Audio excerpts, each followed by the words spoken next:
Program Manager with Google's Open Source Programs Office, and as you'll notice, I have no slides. That is because I came from a background in marketing and discovered after 3 years that we don't actually need slides to communicate. I'll give you all a moment to be shocked. Excellent. So you may or may not have realized that it's now become much brighter in here, let there be light. You guys may or may not be aware of the Google Summer of Code program and the highly open participation contest. If anybody would like an explanation, please wave, throw things. Excellent, very good. So the Summer of Code program is, I happen to think, quite cool, but I am probably extremely biased. We actually do have some Summer of Coders here shown actual size, like Sam, who is eating some form of biscuit. It's very tasty. Brad, who is not eating some form of biscuit, but we could get him a biscuit. Somebody please be nice and give Brad a biscuit. So, Summer of Code started in 2005, and my boss, Chris Devoda, who is the actual head of open source at Google, so if you read the /start article, it says it's me. Lies, all lies, but they're entertaining lies. So, Chris was walking through the halls of Google, and Larry Page walks up to him and says, "Chris, I'm bummed." And Chris goes, "Oh, okay, Larry, why are you bummed?" And, probably thinking quite reasonably, this guy's probably kind of sort of got it made. I'm not exactly sure what he's got to be upset about. And Larry said, we hire all of these theoretically brilliant students. They graduate from top-tier universities. They're all incredibly smart, but they don't actually have any real-world programming experience at all. Like, maybe they flip burgers over the summer, because that's what they can find as employment near their university. Or maybe they were doing like tech support at the local camera store. But it's certainly nothing like real-world software development. And so Chris, I think you should fix this. Chris said, "Okay, Larry, no problem. Let me get right on that." And then Chris went back to his office and did something along these lines. I wasn't actually there, but I'm told this is a fairly faithful representation. And he thought about it for a while, and Summer of Code was born. So Summer of Code is a program in which Google gives a $4,500 US, which is probably worth about 3.5 cents, given the Bush pesos, performance of late.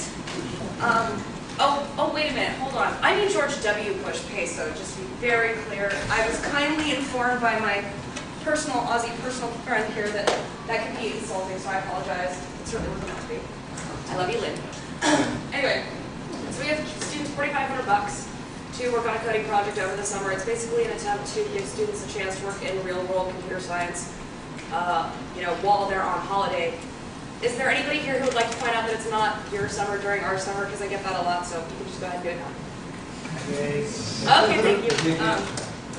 Go read the /start article. There's more news about Southern summers. Let's just put it out there.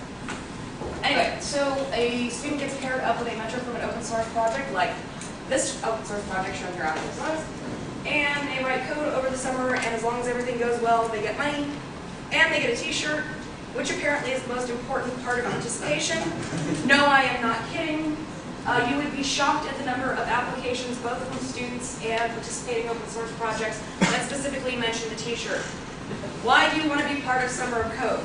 I want the t-shirt. Okay, so we'll code for fun.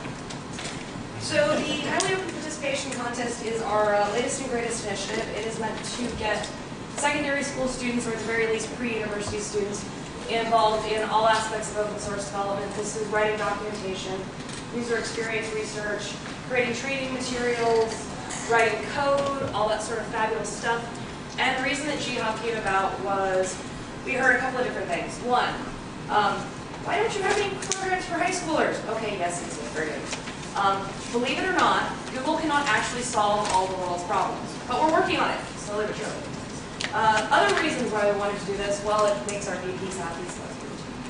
And also, it was really important to me because I've heard from a lot of women, and women in open source being a topic fairly near and dear to my heart, for possibly obvious reasons, that by the time that students get to college, either they know open source or they don't, and that a lot of women get involved in doing open source work through things like documentation, through things like user experience research, through things like doing training, because they're too intimidated to write code, because code is scary and evil and bad.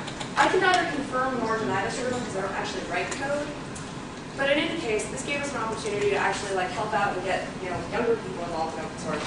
And it was really cool because we had 10 organizations for our pilot, one of them being Joomla. That's them. That's all y'all. And you guys have been, I have to say, kicking around and taking some names. How many of you have ever talked to Elon Waring?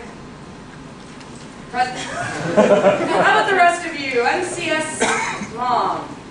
Am I right? MCS Mom? Yes, MCS Mom. So good. Elon has been a major source of personal inspiration to me. This woman is absolutely tireless to make this program happen. And I think it's actually pretty cool because she's also a university professor. So who better to help us out with an educational project than someone who, oh, I don't know, educates kids for a living. So the contest actually ends on Monday, at which point we will know exactly how well Joomla has done. But thus far, about a quarter of the projects are code, about a quarter of them are documentation, and then the rest is a mix between all the other different aspects of the contest. And we don't actually have any demographics about who is participating because one of the fun things about international contest law is that you have to meet all sorts of privacy restrictions, which is no doubt near and dear to Wes's heart. All sorts of privacy restrictions, and therefore we can't actually collect any information about these kids until they actually are ready to claim their prizes. There are some from Australia. There are some Australians. There are other Australians here who've shown actual size. So anyway, yeah. That's about all I have to say, but I would welcome any questions about Google, our student programs, Google and open source. If you have questions about Joomla, Brad, I nominate Brad to answer all of them. Yay! Don't worry, Brad, I'll distract you while you run. Look, over there, a bunny. So, folks, questions, comments, concerns, coffee? Coffee being one of my favorite things, yes? Can a secondary college or a school get in touch to decide on develop that within the college rather than just So the question is, can a college get in contact with Google and develop, I'm thinking here, say, the program itself within their college? So, yes and no. If a college has an open source project that they'd like to see as part of the summer of code, that's absolutely great. We welcome applications from all open source projects. If it's more like, hi, we're a university, and we would like to run our own little mini summer of code at the university, that's great. That's something we probably fund, but that wouldn't be something that we'd administer. We're actually really excited to see the summer of code being sort of spread throughout the world. There's been a New Zealand summer of code. There has been a season of usability, which is like summer of code for usability projects. There was the Gnome Women's Summer Outreach Program where they decided to run their own summer of code just for women because they had no women applicants, and this bummed them out. And it bummed me out too, and then we gave them a big fat check, and life was good because they got more women contributors. So that was fabulous. So generally speaking, yeah. I have a really great idea. I will give you a business card. You can just email me later. By the way, getting in touch with me is disgustingly easy. It's lh@google.com. If you can't remember that, I cannot get a one-letter email address. I tried, and they won't let you anymore. It's very cool. I can circulate an email address for everybody here if you like. Excellent.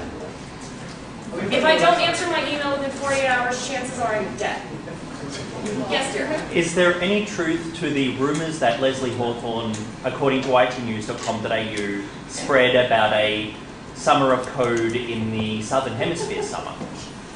At linux.com.au.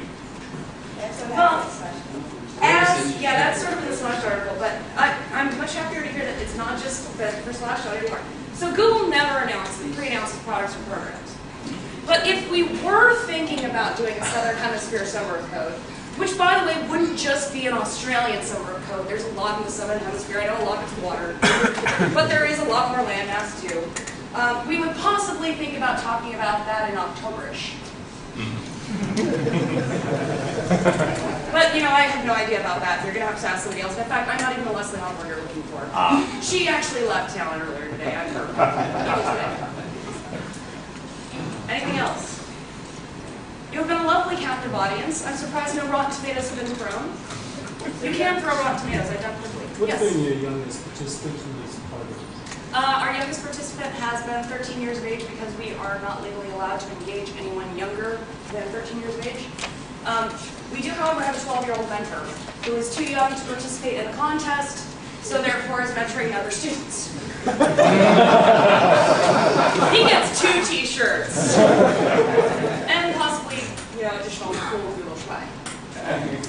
Yes? You don't have to go to America, you can do it from where you are. Summer of Code and highly open participation all take place online. There is no requirement to travel, and in fact, we discourage you from traveling, although we're never really going to tell any of our students what to do, because, you know, our liability insurance sort of doesn't cover you if you go visit, like, say, oh, I don't know, OLPC's offices in Boston when you're supposed to be working from home. Not that we know about that or anything.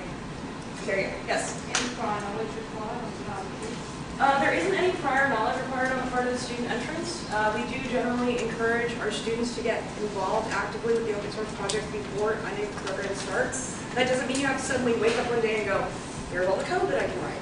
But at the very least, like for a project like Joomla, go and read the forums. Understand who is a participant in this project, both from like a coding perspective. If you're interested in security, you should know who Rust is before you apply. If a project has an IRC channel, idle it. If a project has a particular mailing list that would be suitable for new developers, go subscribe to that. If you're not pre-informed when the program starts, if the program starts when it starts, chances are your application won't be accepted. But that doesn't mean you have to be like a rock star coder or anything. Is there any age limit operation? You have to be in university to participate in summer code. And for highly open participation, you must be pre-university. Other than that, knock yourselves out. You can be the chair ideas. You Have could. you gone with the university before? Is that required? Well, for summer code, you have to be in university. You can't be thinking about maybe wanting to go at some point. Like, it'd be a really good idea. So Oh, that's you're all really- going to risk your friends to be all at one time? 3 words for you. No, you have to mentor, but we'll give you 2 t-shirts if you. Okay. You know, all of the world's problems can be solved by the phrase 2 t-shirts. That Yes. include title Community. Yes, absolutely. As long as it is considered to be a post-secondary institution of learning. and it could be part-time, like you're not one subject. You might give you a t-shirt and shop as the need is lowercase questions. Okay, great. Okay, right, thank you very much for the Fabulous. I love you all.